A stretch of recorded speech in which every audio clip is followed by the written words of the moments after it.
Si vous voulez que Dieu vous utilise dans le surnaturel et le miraculeux, vous devez quitter le rivage. Vous devez aller loin et en profondeur dans le Saint-Esprit. Vous devez lancer votre barque dans les profondeurs, activer l'interrupteur et prier dans le Saint-Esprit. J'aime le papa Kenneth Hagin, qui avait l'habitude de prier en langue 7, 8, 9 heures par jour. Papa Kenneth Hagin priait tellement en langue que lorsque sa femme lui demandait ce qu'il voulait pour le petit déjeuner, il ne savait même plus comment repasser à l'anglais. Il lui répondait en langue. C'est pour cela que dans toutes les réunions de Papa Hagin, vous voyez la puissance partout, des fleuves d'eau vive. Oh mon Dieu, mon Dieu, mon Dieu. J'ai eu le privilège d'être élevé par certains généraux de Dieu. L'un des généraux auprès desquels j'ai eu le grand privilège d'être formé, sans même réaliser à quel point j'étais privilégié, était Papa Omape. Papa Omape est l'un des pères pentecôtistes du Nigeria. J'ai passé 3 ans à Uyo, très près de sa maison, et j'assistais à son cours biblique lorsqu'il a commencé dans son salon. J'ai eu le privilège d'être proche de cet homme de Dieu dès mon jeune âge. Si vous ne connaissez pas Papa Omape, c'est l'homme qui a fait remarcher plus de 400, 600, 700 ou 800 infirmes. Il a ouvert les yeux de plus de 300 à 400 aveugles. Papa Omape est le père pentecôtiste du Nigeria. C'est cet homme qui m'a appris à donner à Dieu la dîme de mon temps. Sur 24 heures, vous avez intérêt à savoir donner à Dieu 2h40, surtout si vous vous dites serviteur de Dieu. Être à plein temps signifie passer son temps dans la présence de Dieu. Être à plein temps signifie ne pas trop sortir. Vous passez du temps devant celui qui est plus ancien que le temps et vous le servez pendant des heures, du matin jusqu'au soir. C'est cela qu'on appelle le plein temps. Et Papa Oma m'a dit, mon fils, apprends à donner à Dieu 2h40. Il ne me le disait pas qu'à moi. Il le disait aux serviteurs de Dieu. Tout homme de Dieu qui ne peut pas donner à Dieu 2h40 devrait démissionner. Tu es un parasite, tu es un virus, tu es une bactérie. Et Papa Oma disait qu'il ne donnait pas seulement 2h40 à Dieu, mais qu'il donnait une double dîme, qu'il arrondissait à 3 heures, ce qui fait 6 heures. De 5 heures du matin jusqu'à 11 heures du matin, vous ne verriez pas le visage d'Omapé. Il était avec l'ancien des jours. Et après 5 ou 6 heures, c'est là qu'il ouvrait la porte pour dire « Bonjour, comment allez-vous » C'est pour cela qu'il a fait remarcher plus de 700 ou 800 infirmes. C'est pour cela que Papa Oma, même dans la 80aine, lorsqu'il ne pouvait plus marcher et qu'il devait s'asseoir sur une chaise pour prêcher, dès que le micro arrivait dans sa main, assis là, il disait simplement « Il y a 23 personnes ici, que vous le croyez ou non, la puissance de Dieu va vous porter dans les airs et vous plaquer au sol, et les démons dans votre vie vont partir. Et il y en a 17 autres parmi vous que la puissance de Dieu va saisir, projeter au sol, et vous aurez une guérison instantanée. Prosternez-vous, puissance de Dieu, agit, et vous voyez les gens faire des pirouettes. » J'ai rencontré Papa Omar à l'âge de 80 ans, avant qu'il ne soit rappelé à la maison. Et il m'a demandé, « Théo, donnes-tu toujours à Dieu la dîme de ton temps? Mènes-tu toujours une vie de jeûne? Moi, ton père, j'ai 80 ans. Je jeûne 280 jours chaque année. Le jour où je m'arrête, Dieu s'arrête. Vous n'avez pas entendu cela. C'est pour cela que vous mangez tous les jours. Dieu ne donne pas la puissance au hasard aux gens. La puissance dépend du prix que vous payez.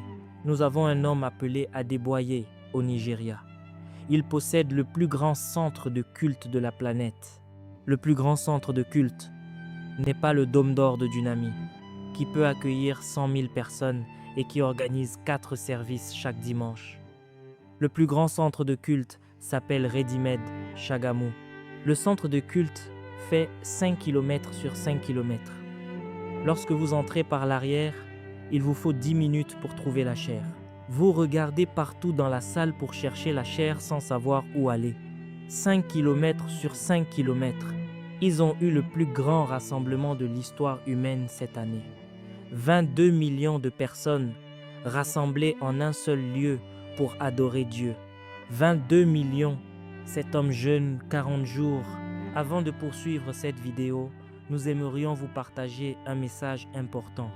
Si cette chaîne vous bénit, si les enseignements des différents prédicateurs fortifient votre foi et que vous aspirez à aller plus loin avec Dieu, nous vous recommandons vivement notre livre « Les généraux de Dieu ». Dans ce livre, vous découvrirez les habitudes spirituelles, le parcours, la consécration, les sacrifices et les principes bibliques qui ont marqué la vie des plus grands hommes et femmes de Dieu. Vous comprendrez également comment la puissance de Dieu s'est manifestée dans leur ministère et surtout, comment appliquer ces vérités bibliques dans votre propre vie afin de développer une relation plus profonde avec le Seigneur.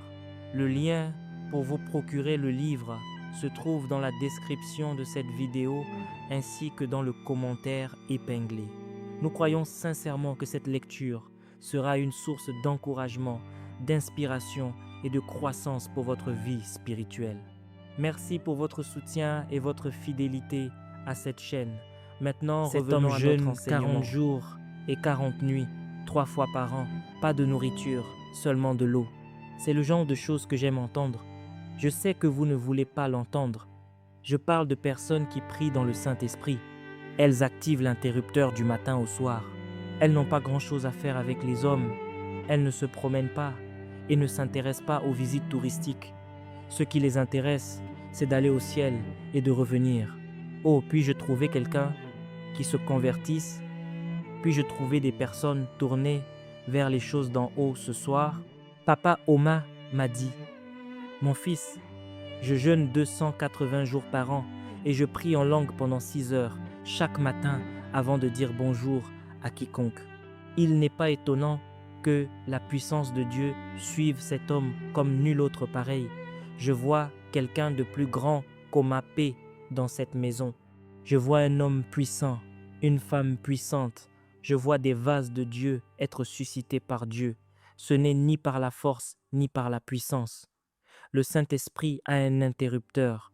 La première fois que j'ai eu le privilège de rencontrer Papa Idahosa, j'étais le chef des placeurs lors d'une campagne d'évangélisation à Calabar et Idahosa est venu dans notre stade pour prêcher. J'étais le chef des placeurs et le responsable du protocole. Mon travail consistait à accueillir Idahosa dès qu'il descendait de son véhicule dans le stade et à le conduire à son siège. Alors, quand Idahosa est arrivé, je suis venu l'accueillir. Il est sorti de la voiture et a écarté ma main. Voici comment Idahosa m'a salué. Il a prié en langue pendant 2 minutes et a libéré une impartation dans ma vie. J'avais 26 ans lorsque Papa Idahosa m'a salué dans le Saint-Esprit. Ensuite, je l'ai conduit à son siège pendant que la chorale chantait. La chorale ne l'intéressait pas. Tout au long des chants, il était dans le Saint-Esprit. Puis je l'ai accompagné de sa chaise à la chaire. Je lui ai donné le micro et lui ai remis la Bible. Et en moins de 5 minutes, la puissance était partout. Vous dites, Dieu, où es-tu? Regardez-le ici, il est à l'intérieur de vous et cherche un moyen de se manifester. Ma sœur, sais-tu que tu pourrais être la prochaine Kathryn Kuhlman? Tout le monde dit, je veux le manteau de Kathryn Kuhlman. Pouvez-vous vous taire? Vous ne savez pas ce qu'est le manteau de Kathryn Kuhlman. Savez-vous que Kathryn Kuhlman priait dans le Saint-Esprit 10 heures chaque jour? Du matin au soir, vous ne pouviez pas voir son visage. Elle activait l'interrupteur. Lorsqu'elle arrivait pour une réunion, c'était comme si un être venu d'une autre planète débarquait. Ce n'était pas un être venu d'une autre planète. C'était quelqu'un qui avait trouvé le secret. Les langues. Je prierai en esprit. Je prierai. Prieras-tu, ma sœur? Prieras-tu? Donneras-tu au Saint-Esprit la place qui lui revient? Il veut descendre sur quelqu'un. Quelqu'un dans cette maison. Le feu du Saint-Esprit veut localiser un vase. Si tu peux t'ouvrir au Saint-Esprit ce soir, je vois tout ce qui concerne ta vie aller là où tu n'es jamais allé auparavant. Je vois de nouvelles portes s'ouvrir, des portes de l'esprit, des portes du surnaturel. R.W. Chambard a pris la relève de A. Allen et il dirigeait ce qu'on appelle une école du ministère. L'école du ministère de R.W. Chambard est une école de 7 jours. Je le fais moi-même. En septembre, je dirige une école du ministère. Dans cette école, ce que je vous enseigne aujourd'hui et ce que j'enseigne là-bas, j'apprends aux gens à manifester les 9 dons de l'esprit. Et dans l'école de R.W. Chambard, il vous enseigne pendant 1 ou 2 heures, puis vous vous asseyez tous, soit par terre, soit sur des chaises, et tous les étudiants prient en langue sans s'arrêter pendant 7 heures. C'est cela, l'école. L'école du ministère n'est pas une école de théologie, c'est l'école du Saint-Esprit, où vous devez savoir prier dans le Saint-Esprit pendant au moins 7 heures. Une autre façon de prier dans le Saint-Esprit pendant 7 heures, c'est la nuit de prière de 22 heures à 5 heures du matin, où vous priez simplement dans le Saint-Esprit pendant 7 heures. C'est très puissant. Si vous faites cela 2 ou 3 nuits d'affilée, vous commencerez à voir de nouvelles dimensions s'ouvrir, des dimensions dans lesquelles vous ne pensiez jamais pouvoir opérer. Il y a un puits d'huile. À la fin de l'école du ministère, R.W. Chambard donne à chacun un certificat d'ordination et une bouteille d'huile d'onction. Le certificat d'ordination dit « Vous êtes par la présente ordonné pour prêcher l'évangile, guérir les malades, chasser les démons et ressusciter les morts. » Un jeune homme a pris cette bouteille d'huile d'onction et son certificat d'ordination et s'est rendu directement à l'hôpital général. À tous les patients, il disait « Dieu m'a oint et ordonné pour guérir les malades. » Il versait de l'huile d'onction et disait « Vous êtes guéris, sortez. » Et comme il était habillé tout en blanc, ils ont pensé que c'était le médecin. Les patients se sont levés de leur lit et ont tous quitté l'hôpital. Alors qu'il marchait, la puissance de guérison a pris le dessus. Pendant qu'il s'en allait, l'un d'eux disait « Ah, mais je suis guéri, je suis guéri. » Puis, un homme était couché sur un lit. Il avait eu un accident frontal. Sa cage thoracique était brisée et l'une de ses jambes pendait dans les airs. Il a dit « S'il te plaît, mon jeune, peux-tu apporter cette bouteille d'huile d'onction et moindre aussi ?» Il est allé oindre cet homme et les os ont commencé à se remettre en place avec un craquement. La jambe s'est remise en place. L'homme a sauté du lit et s'est mis à sauter et à crier. Les infirmières et les médecins se demandaient ce qui se passait. Ils ont poursuivi ce jeune pasteur, ordonné en justice, premièrement pour exercice illégal de la médecine et deuxièmement pour trouble à l'ordre public. Lorsqu'il est arrivé au tribunal, le juge lui a dit « Défendez-vous, voici les accusations, trouble à l'ordre public, non coupable votre honneur. Je n'ai fait aucun bruit, ce sont les gens que j'ai guéris qui faisaient du bruit.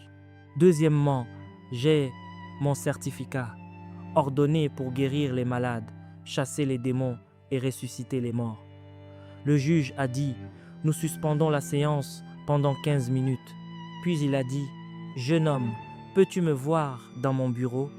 Dans son bureau, le juge a demandé « Jeune homme, reste-t-il encore de cette huile d'onction ?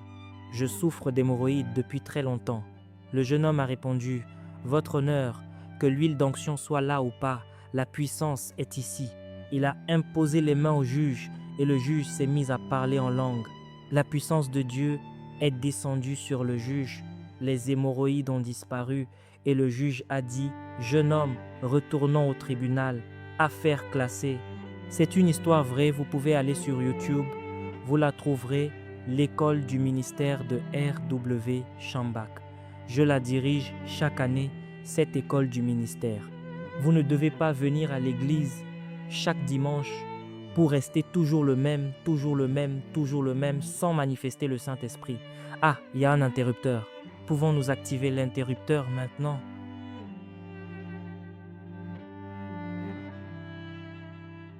Merci d'avoir regardé cette vidéo. N'oubliez pas de télécharger notre livre Les Généraux de Dieu pour davantage connaître l'histoire de ces généraux de Dieu. C'est plus de 100 histoires inspirantes, 25 biographies à l'intérieur. Que Dieu vous bénisse abondamment.